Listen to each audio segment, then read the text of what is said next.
Assalamualaikum warahmatullahi wabarakatuh. Perkenalkan kami dari kelompok 4 Farmakognosi, kelas 12 1 Farmasi.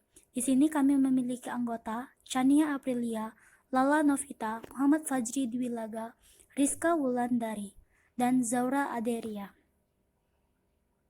Kami akan membahas tentang tinctur strychnine dan tinctur valerian. Jadi apa sih tinctur itu? Jadi tinctur adalah sediaan cair yang dibuat dengan cara maserasi atau perkolasi simplisia nabati atau hewani atau dengan cara melarutkan senyawa kimia dalam pelarut yang tertera pada masing-masing monografi. Kecuali dinyatakan lain, tinctur dibuat menggunakan 20% zat berkhasiat dan 10% untuk zat berkhasiat keras. Di sini ada pembagian tinctur. Ini menurut cara pembuatan. Yang pertama itu ada tinctur asli, ada tinctur yang dibuat secara maserasi atau perkolasi. Nah, ini ada contoh tinctur yang dibuat secara maserasi, yaitu tinctur valerian. Dan juga contoh tinctur yang dibuat secara perkolasi adalah strychnine tinctura.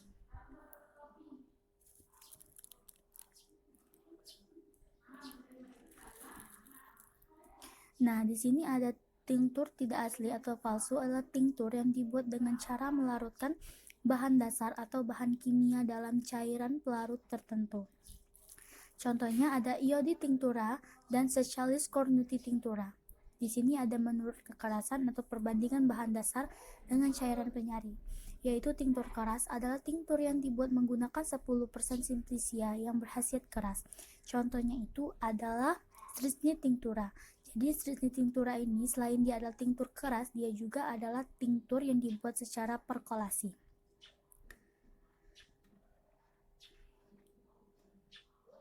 Nah, di sini ada tinctur lemah adalah tinctur yang dibuat menggunakan 20% simplisia yang tidak berkhasiat keras.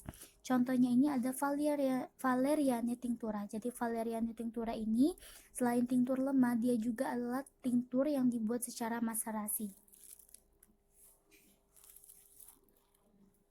Nah, ini cara pembuatan tinctur strychnine. Cara pembuatan: basahi 10 bagian simplisia strychnine atau campuran simplisia dengan derajat halus yang cocok dengan 2,5-5 bagian cairan penyari. Masukkan ke dalam bejana tertutup sekurang-kurangnya 3 jam. Pindahkan massa sedikit demi sedikit ke dalam perkolator sambil tiap kali ditekan hati-hati. Tuangi dengan cairan penyari secukupnya sampai cairan mulai 5-6 menetes. Dan di atas simplisia masih terdapat selapis cairan penyari. Tutup perkolator, biarkan selama 24 jam. Biarkan cairan menetes dengan kecepatan 1 mili per menit. Tambahkan berulang-ulang cairan penyari secukupnya sehingga selalu terdapat selapis cairan penyari di atas simplisia sehingga diperoleh 80 bagian perkolat. Pada peras massa, campurkan cairan perasan ke dalam perkolat. Tambahkan cairan penyari secukupnya hingga diperoleh 100 bagian.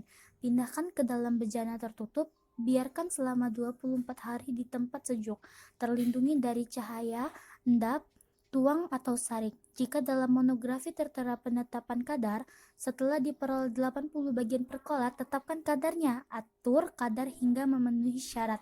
Jika perlu, encerkan dengan cairan penyari. Di sini ada tinctur valerian. Valeriannya tinctur. Cara pembuatannya: masukkan 10 bagian simplisia valerian dengan derajat halus yang cocok ke dalam sebuah benjada. Tuangi dengan 75 bagian cairan penyari, tutup, biarkan selama 5 hari terlindung dari cahaya sampai sering diaduk. Serkai peras cuci ampas dengan cairan penyari secukupnya hingga diperoleh 100 bagian. Pindahkan ke dalam bejana tertutup, biarkan di tempat sejuk, terlindung dari cahaya selama 2 hari, endap, tuangkan atau saring. Jadi begitulah cara membuat tinctur valerian dan juga tinctur strychnine.